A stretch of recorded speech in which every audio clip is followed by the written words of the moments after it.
The moment of truth. Yan. The removal of the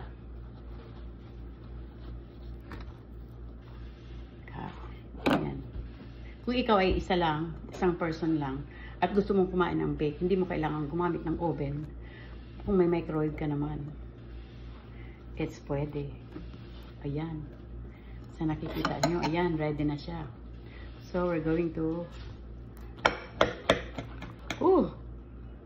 ang lambot. Girl. See? It's perfect. Just put cheese or whatever you want. Toppings there. Butter, cheese. And then, cottage. No. It's, the other one. It's so perfect. You can make a baked potato in the microwave. We just put butter, butter, butter,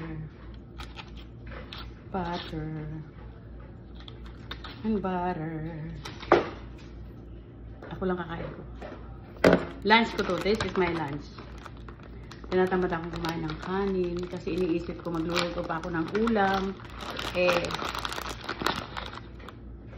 Then just put cheese, and then you can bring it back to the microwave until the cheese melt down, and then the butter.